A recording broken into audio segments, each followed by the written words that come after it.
ماہ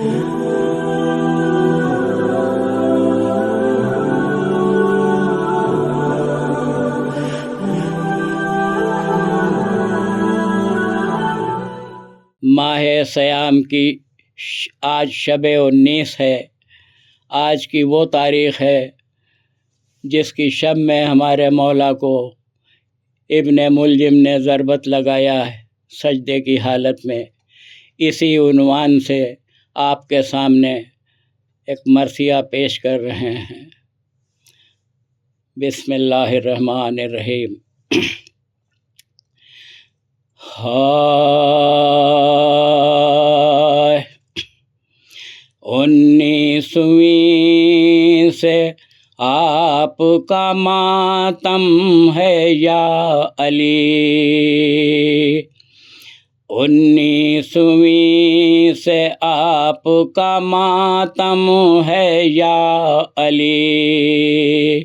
خون ہو گئے دلوں کا یہ عالم ہے یا علی، دفتر جہاں کا درہم و برہم ہے یا علی، او ماہ سیام ماہ محرم ہے یا علی، مولا کی نظر کو گوہر اشک لائے ہیں، ہائے مولا کی نظر کو گوہر اشک لائے ہیں، یہ روزہ دار آپ کے پرسے کو آئے ہیں، ہائے یہ روزہ دار آپ کے پرسے کو آئے ہیں، گھر میں خدا کے قتل ہوا روزہ دار، ہائے امام ہائے شہ ذوالفقار، ہائے اے رازدار حق شہ طاعت گزار، ہائے مولد حرم میں ہے تو نجف میں مزار، ہائے یہ بندگی نثار جناب امیر کے، ارے نکلے تو مر کے گھر سے خدائے قدیر کے، ہائے نکلے تو مر کے گھر سے خدائے قدیر کے، لایا تھا زہر میں جو جفا جو بجھا کے تیغ، مولا گرے زمین پہ مسجد میں کھا کے تیغ، غل پڑ گیا کہ سر پہ لگی مرتضیٰ کے تیغ، کھائی خدا کے شیر نے گھر میں خدا کے تیغ، گہرا ہے زخم فرق امام حجاز پر، ہائے گہرا ہے زخم فرق امام حجاز پر، اور سر سے ٹپک رہا ہے لہو جانماز پر، ہائے سر سے ٹپک رہا ہے لہو جانماز پر، شیر خدا جو ہاتھوں سے تھامے تھے اپنا سر، خون دونوں کوہنیوں سے ٹپکتا تھا خاک پر، بھاگا جو ابن ملجم بدخو و بدگہر، پکڑا اسے علی کے محبوں نے دوڑ کر، لائے جو ہاتھ باندھ کے مولا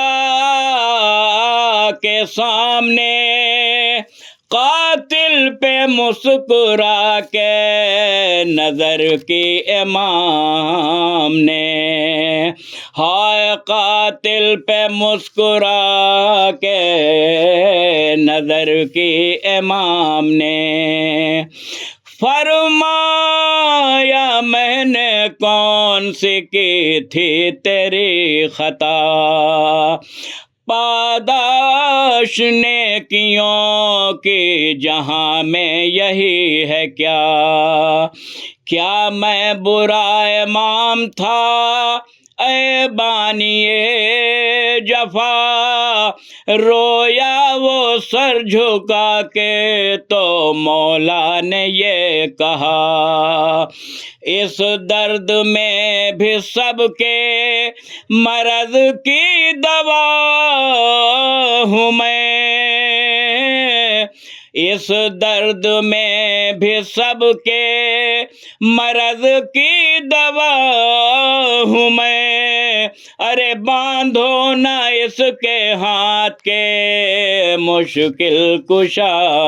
ہوں میں، لائے پسر جو گھر میں تو غش تھے امام پاک، کرتے تھے آہ آہ بآواز دردناک، چہرہ لہو میں تر تھا بھوں تک جبین پاک، زہرا کی بیٹیوں نے اڑائی سروں پہ خاک، ہائے زہرا کی بیٹیوں نے اڑائی سروں پہ خاک، دیکھا جو سر کا زخم جگر تھر تھرا گیا، دیکھا جو سر کا زخم جگر تھر تھرا گیا،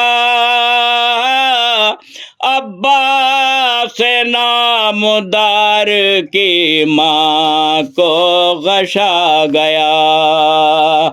عباس نامدار کی ماں کو غشا گیا، 19ویں سے آپ کا ماتم ہے یا علی۔ رحم اللہ من قرأ الفاتحہ۔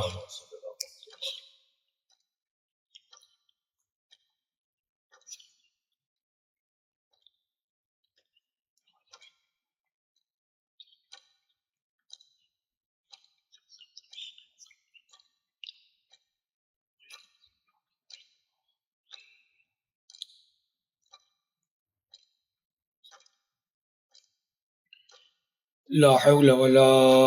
قوة إلا بالله العلي العظيم،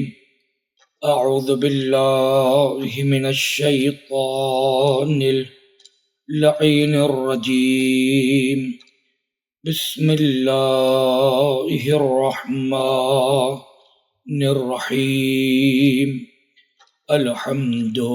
لله الذي جعلنا من المتمسكين بولاية مولانا أمير المؤمنين، والصلاة والسلام على نبي رحمة الله وكلمة نوره ووالد هداته رحمته أبي الزهراء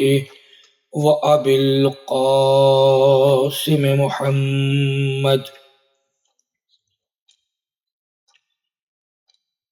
لا سيما بقية الله في الأراضين، واللعنة الدائمة على أعدائهم أجمعين لا سيما السامري وعجله وابنتيهما اللهم عذبهم عذابا يستغيث منه أهل النار آمين يا رب العالمين أما بعد فقد قال الله تبارك وتعالى في كتابه الكريم وقوله الحق بسم الله الرحمن الرحيم فآمنوا بالله ورسوله والنور الذي أنزلنا والله خبير بما تعملون صلوات اللهم صل على محمد وآل محمد۔ معزز و محترم مومنین کرام، یہ عظیم اور جاسوس و المناک روز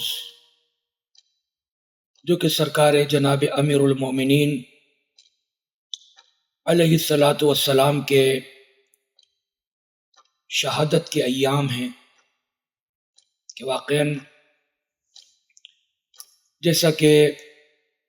زیارتوں میں اور حدیثوں میں ہے کہ یہ عجب قیامت کا روز ہے کہ جس دن ساری چیزیں اپنی جگہ کے اوپر گریاں ہیں، اپنے اپنے لحاظ سے اس عظیم مصیبت کو محسوس کر رہی ہیں، جیسا کہ ہم نے برابر اور بارہا سرکار حسین ابن علی علیہ الصلاۃ والسلام کے سلسلے سے مقتلوں میں سنا کہ جب سرکار کے سر و تن میں جدائی ہوئی، فرات کا پانی نیزوں اچھلنے لگا، سیاہ آندھیاں، اس کے علاوہ عالم میں ایک عجب انقلاب تھا۔ اسی طریقے سے جناب امیر المومنین علیہ الصلاۃ والسلام کے سر مبارک اور اقدس کے اوپر جب یہ ضرب کاری لگی ہے تو ایک عجب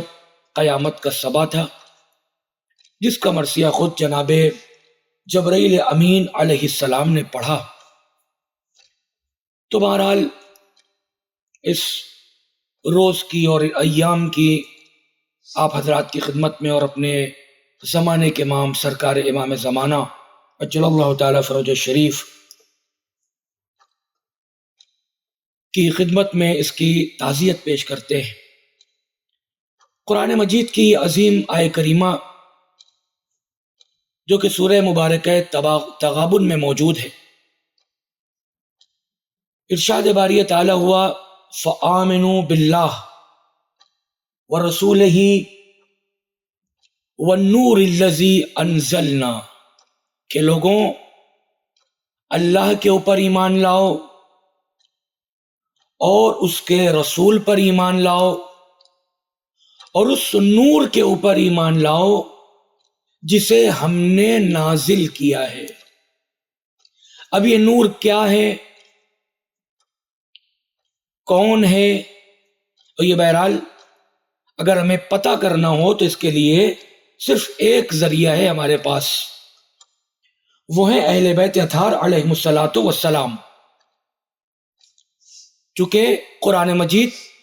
کے ترجمے کا، تفسیر کا، مفہوم کا، یہ جتنے بھی اس کے معاملات ہیں یہ صرف اہل بیت علیہم الصلاۃ والسلام ہی بتا سکتے ہیں، چونکہ ہر ذی عقل ذی شعور اور بچے سے بچہ بھی اس بات کا اقرار کرتا اور مانتا ہے، اور لوگ دلیل بھی دیتے ہیں کہ جب کتاب خدا نے بھیجی ہے